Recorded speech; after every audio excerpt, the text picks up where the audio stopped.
Welcome back. I'm in the kitchen with the creative executive chef and co-owner of Superior Motors, Kevin Sousa, to talk about ice cream. And did you know ice cream can be served as more than just a dessert? We're finding out about that with Kevin. He's about to feature it in a 6-course ice cream dinner he's serving up this Sunday with a special guest at his side. Good morning. Good morning. How are you? I am really excited because I love ice cream. I also love pies, but we already had our fill of pies this morning. So tell me about this concept and how you came up with the idea. Okay, so I'll start with a little bit of the long story. So Chris Clark, who you've met, you've been in the restaurant, he is our general manager, and he used to work at a restaurant, a Michelin-starred restaurant in New York City for 10 years. He was the general manager there. It's called WD-50. It's no longer there. But their first pastry chef, Sam Mason, introduced me just through eating his food to a whole other world of desserts. And so he kind of towed the line between sweet and savory and really inspired the way that I've approached desserts throughout my career. So Chris and I were talking about doing a collaborative dinner, and he was like, what about Sam? He was like, you love Sam, I love Sam. It works. And he has an ice cream company in New York City called Oddfellows, and they do really wild. A couple locations up in New York, yeah, right? I think there are 4 or 5. So, you know, it's like the New York version of Millie's Homemade. You know, Chad's also very creative. Hopefully he'll be able to make it to the dinner. But one of Sam's early desserts that I think I ripped off at one point when I was a younger chef, he did called it Ants on a Log, and it was like these red wine poached raisins, celery sorbet, and I think it was like peanut butter powder.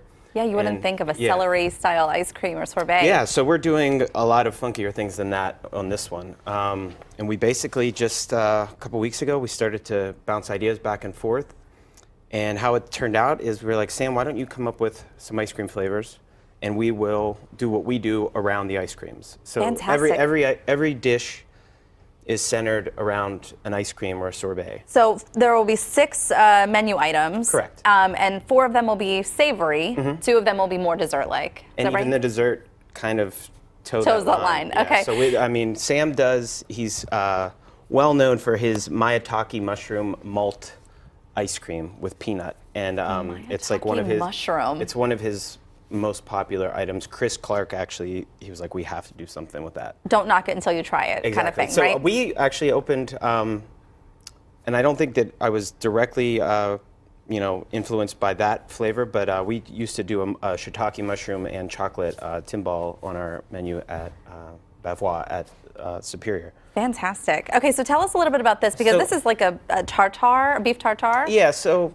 this is very much intended to look like an R&D kind of plate. Like, that's why it's not finished. I'm going to put some garnishes on it. We're trying to play around with how we're going to do things. So this is actually grass-fed beef from our farmer, Mark Harvey Smith. He's local, Pittsburgh, Scottish Highland cattle. But we're doing a venison tartare on Sunday with edamame ice cream. What are the other flavors? Oh, we're doing a juniper tweel, some dried edamame shells, pretty aggressively seasoned. They're a little spicy. Some bronze fennel, and then some local watermelon radishes. Beautiful. And green peppercorn oil. So, yeah, so that's one. You know, obviously, there are more chilled or not hot courses throughout, but, you know, the main course, I would say, is probably the foie gras ice cream, and that's served with a half a squab, you know, a game bird, and matsutake mushrooms, shaved very thin, and then it's inspired by a Thai soup. It's called tom kha kai, and it's coconut and all those things.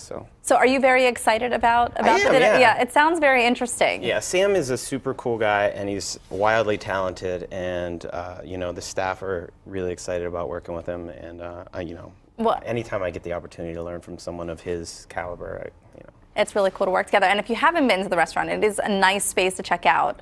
Of course, you have Superior Motors, and then you have the theater, the Black Box Theater, and it's just a great place to be. How has it been going there for you? That's some really old footage. It is some old footage, yeah, from the beginning. It's been going really well. You know, it's beyond our wildest expectations. You know, you guys have been very kind to us and followed our story from 5 years ago when the Kickstarter campaign happened, and you know, all the way through to you've reported collaborating with other chefs, and all the accolades and success in between that, you know, we couldn't have done it without, you know, folks like you and the community. And well, we've even heard that people are flying in from other countries just to come to Superior Motors. Yeah, so you guys are doing something right. Yeah, so the press has been kind to us, and it works. Well, thank you so much for coming in. I know people are going to want to check this out this weekend. Don't miss a chance to say that you ate 6 courses of ice cream at Superior Motors. Get more details and make your reservations before it sells out online, and you'll find that link at kdka.com/PTL.